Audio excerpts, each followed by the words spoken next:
का भव्य विजय हुआ है। वैष्णो देवी हिंदुओं का श्राइन, दर्शन करने हिंदू जाता है, पैसा हिंदू रखता है और वैष्णो देवी के हिंदुओं के पैसे से वैष्णो देवी मेडिकल कॉलेज शुरू हुई। कॉलेज में 50 सीटों में से 42 सीटों पर कश्मीर के मुसलमानों को एमबीबीएस का प्रवेश दिया।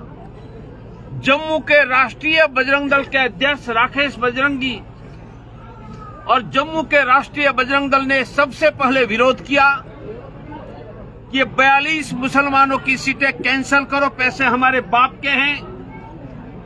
आंदोलन चलते रहे और 27 दिसंबर को मैं स्वयं जम्मू पहुंचा।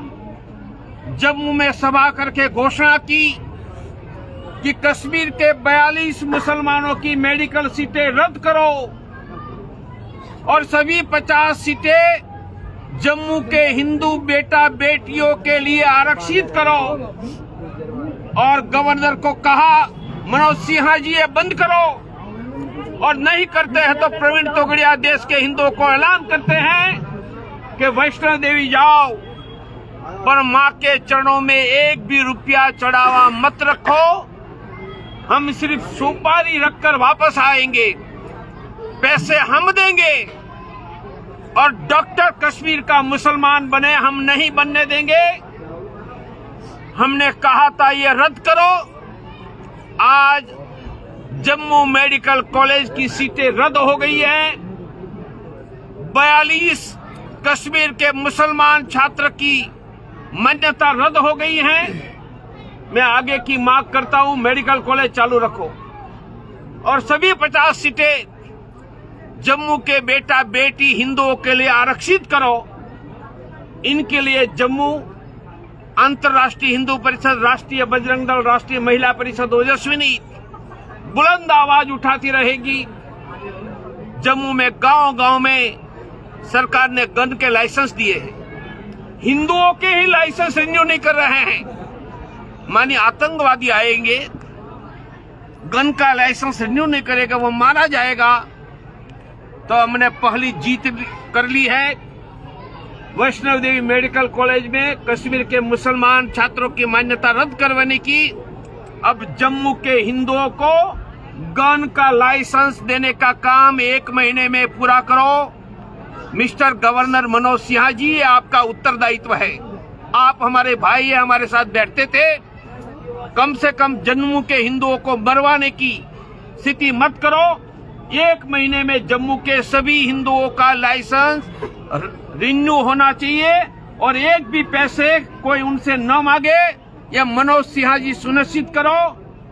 मैं ये मेडिकल कॉलेज की मान्यता रद्द करने के लिए फिर भी सरकार को अभिनंदन देता हूं कि हिंदुओं की आवाज आपने सुनी, पर सुनाने के लिए हमें आंदोलन करना पड़ा।